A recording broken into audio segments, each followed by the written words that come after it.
Hey everybody, it's Jason Blaha here, and once again it is time for a power building training vlog, and today was glute and hamstring day. Again, kind of came in, just pulled a moderately heavy single, 515, doing this obviously beltless and with a stiff bar. One of the things I've noted again recently this last week or so since I started doing conventional deadlifts again, the lower grip strength. So it's like I need to do some grip work every single one of these posterior chain days, right? Especially if I'm going to keep pulling with that stiff bar, because it is harder to pull. It's a little bit bigger than a deadlift bar. So the day I decided to just do some axle bar deadlifts, did 3x3 with this. I got 230 on there, keeping in mind this is double overhand. Obviously, if I did a mixed grip, I could probably pull 400 or so with this. I don't know. I actually don't know. I'm just making that up. Actually, I have no idea.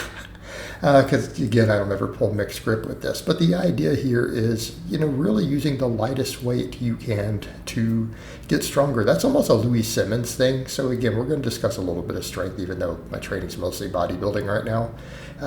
Again, he's like, get as strong as you can with the lightest weight that you can.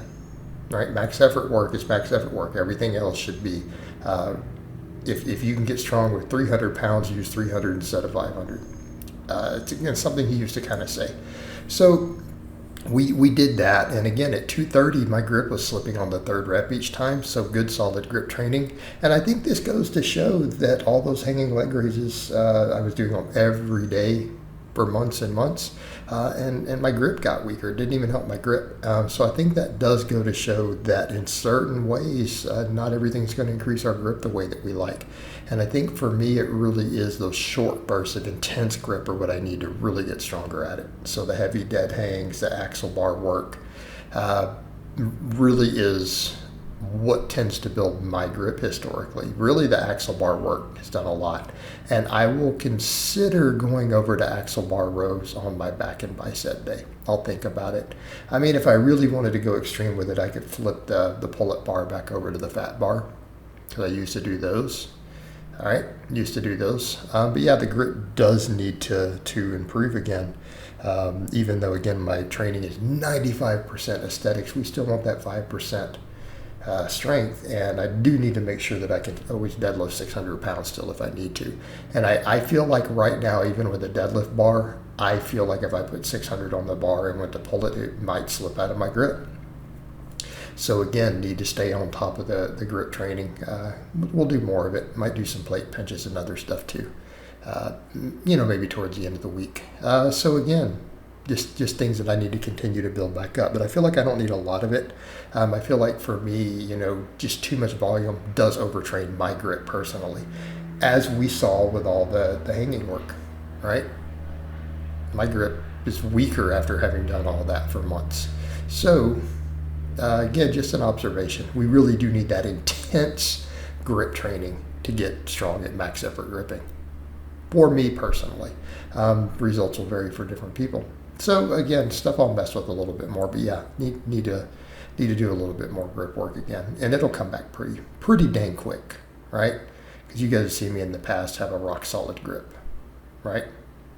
Where I've held 615 at the top and talked for a second, nodded, and then set it back down. So we need it back at that level. So afterwards, I did 6 sets of glute ham raises. So again, glute and hamstring day. Really, the non-pulling work, I did about 8 really good sets. Now, some of these sets are to failure. You guys will notice the first 3 are not to failure here. They're just real close. Those last 3 are to failure. You actually watch me fail reps. So again, high quality work. And people can again argue about they don't always like the angles or whatever I use on a glute ham raise. It's just the way that my body orientates. But at the end of the day, I've used glute ham raises in the past, built a 600 plus pound deadlift, have big hamstrings. Ultimately, your angles don't matter as far as the torso, as long as the tension is there, you're reaching fatigue. People make much to do about nothing sometimes, and I'm not saying angles don't matter, but make sure it actually matters at the end of the day, right? Make sure it matters. And for me, I can't maintain the upright position even if I go to an easier setting. If I go to a setting that just hurts my knees because it digs into the metal, it's still an issue. Really, I need to eventually get a better glute ham raise. This Titan one is pretty much garbage. I'll just call it like it is. I've replaced the pads multiple times. You can never get the pads. They break over and over and over. When they do break, it cuts your knees. All sorts of problems. You got to wrap it, put towels on it. It's just not the best design. But I paid $400 for it. You know, get what you pay for. And then we finished up with reverse hypers. These, of course, I am pushing these to absolute fatigue. That's why I'm only doing 2 sets, because really to get less reps, I've got to load more weight. I don't have enough calibrated plates. I can't train and load this thing all the way up and keep it loaded. So I'm going to be hitting like 55, 70 reps, 75 reps, things like that, doing these. So again, it gives me just 2 sets. Almost at a point where it's like, man, if I had more of these thinner plates, I could load more of them on. I could put 600 or 700 pounds on this thing, which is probably what I need. But again, I don't have the plates, right? I have all these training plates, which I originally bought like 6 years ago or whatever, when I first started doing this home gym. They were my first set of plates, and then I started buying all the calibrateds. But I just don't have enough of them. Like I really would need at least 12 of them just for this device, and then I would need 10 more just for my normal training. You know, so it's kind of a problem, because I think right now I have 14. I think I have 14 of them. So again, just very, very, very high reps, and that's fine. It works out.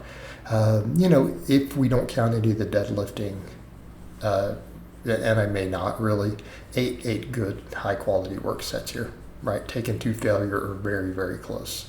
At least 3 of these sets were to failure. So again, not much else to say. You guys know why I love glute ham raises. Reverse hyperextensions. Amazing lower back prehab exercise.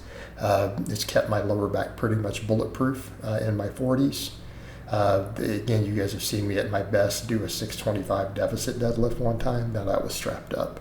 And again, my low back did not hurt from that. So again, I think that really tells us a lot about what this exercise brings to the table.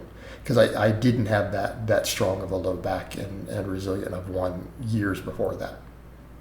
So phenomenal device. My only downside with this, I feel like at this point, I really do need to get more weight on it. But that's neither here nor there at the moment. Maybe eventually get some of those 100-pound plates and load them up, right? If I can get them thin enough. So again, pretty much just reverse hypers for the last like 4 minutes of the vlog, because I think the first one was like 70 something reps and the second one was around 60. Again, you start losing count at a certain point. All right, guys, but that's really all I have to say on that today. I hope it's been informative, and I'll talk to you guys and gals next time.